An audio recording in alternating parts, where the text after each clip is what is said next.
Mogens Jensen, you are a man who's involving himself not only in the seat when you as a vice president are chairing the Assembly's meeting here in Strasbourg of the Council of Europe, but you're also involving yourself when it comes to sports.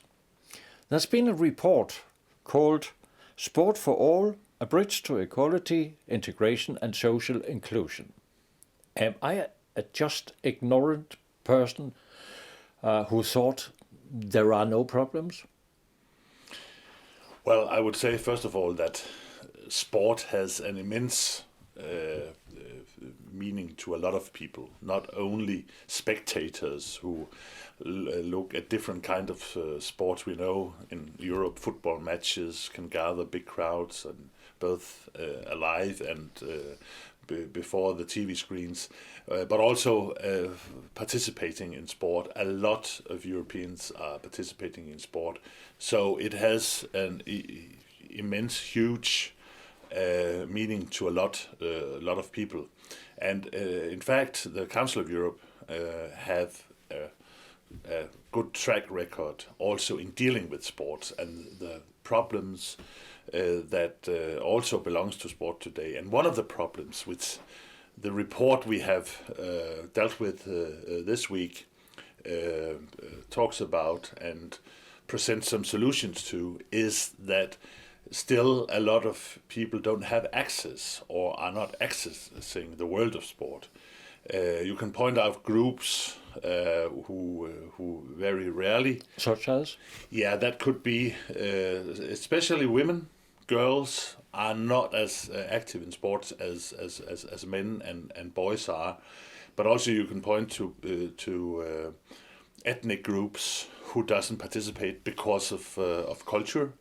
And other minority groups where you have barriers like disability persons and so on.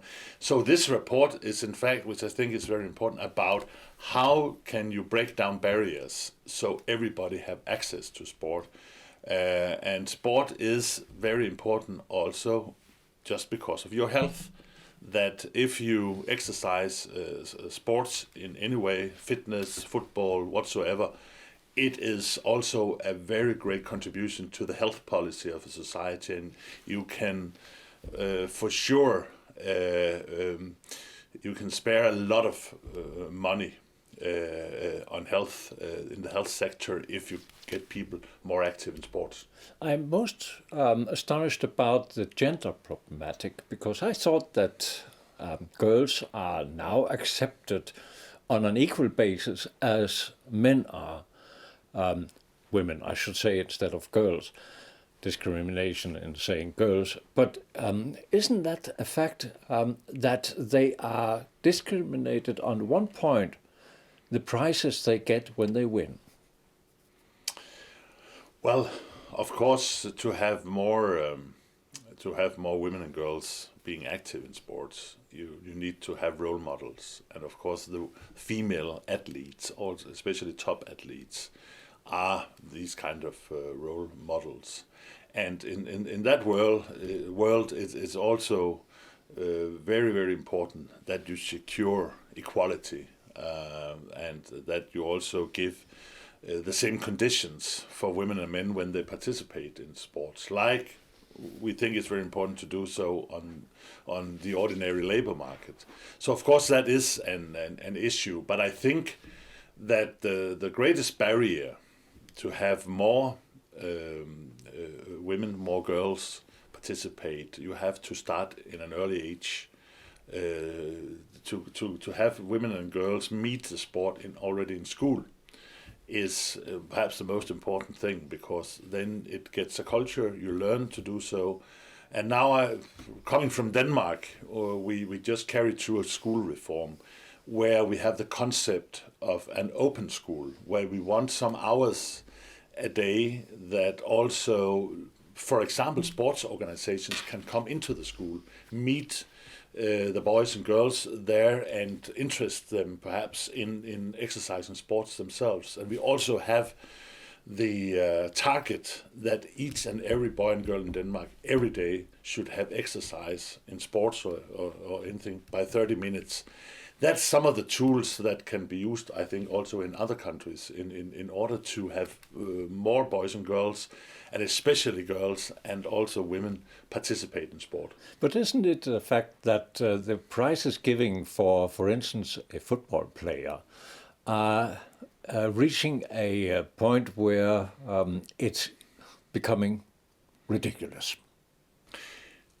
Well, that's for sure true that this is a market-based system, and the value, the accepted value of a football player today is beyond our belief, perhaps in some ways. And of course, that is also a problem to the sport. It's also a trafficking in human beings. That's true, but in fact, I would say that the greatest danger to sports and also still having people exercising sport, also having trust in the world of sport, is what unfortunately we have seen too many examples of the latest years, that you still have corruption, you still have bad governance in sports organizations, you don't know how the money are spent, you see people who enrich themselves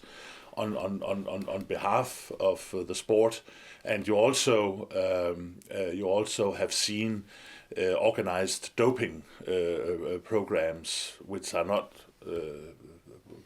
For example, we saw Russia now being clearly involved in organizing doping programs. These kind of ways in the sports world is damaging so much the sport, and the Council of Europe is working very hard, especially also both in the Council of Ministers but also in the Assembly, in order to fight corruption, in order to get good governance in sports organizations. And I myself is appointed a rapporteur on a new report on good governance in sport, which will be presented next year to be discussed in the Assembly. And I think this is a very, very important fight if we want a world where sport is free and fair.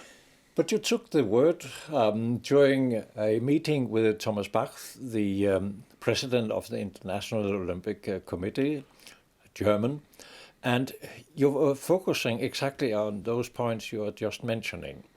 What do you think is the outcome of such a meeting with Thomas Bach? Well, I think it was a very good thing that Mr. Bach showed up here. That it of course an honor to have him in the Assembly Hall and to have the possibility to have a dialogue with him. And I think he, as a president of the Olympic movement, has a great responsibility. Also in promoting anti-corruption, promoting good governance, combating doping.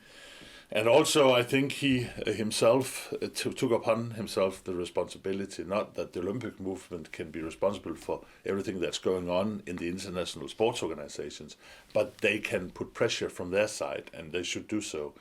And I think they're doing their job on this. But still, I think then you have situations where I think they do not do the right thing. I think they should have expelled, and what I said to Mr. Bach, they should have expelled Russia, the Russian athletes, from the Olympic Games in Rio de Janeiro, because when you reveal a country that by purpose is totally involved systematically involved in organizing doping programs, then the hammer has to fall, and you have to impose sanctions on such a country. And I know that the excuse is that not all athletes in Russia perhaps was doped, and I don't blame the athletes because they become a part of a state program. But it's the country you have to punish, and you do that by leaving the country out of the games, not having some participating, some not participating. And I'm happy that the Paralympic Games, they did the right thing. They showed an example saying no countries who are organizing doping programs systematically can participate. Are you reading my mind? I was going to finalize by asking you about inclusion of Paralympic Games into the normal, because they have tremendous economic problems during the time of the Paralympic Games, because there are no viewers, almost no viewers, and there are no advertising. And why don't you include Paralympics into the normal Olympic Games? Yeah, that of course is important, that you give the Paralympic Games the best possible conditions. And the problem is, I think, about that, even though I'm no expert on this, is that you have limited space. You have limited access, media access in the period of the Olympic Games, so I think it's very difficult to have a kind of double games going on at the same time. It's also a question of having accommodation to people to have, because if you have to have both the normal Olympic Games and the Paralympic Games at the same time, it's a huge operation, which is much bigger than each of them today, and I think that'll also cost much more money, basically. So I suggest that could be one of the challenges about this idea. But there's no doubt that we have to discuss how you give the Paralympic Games also the best possible conditions to be a strong part of the world sport.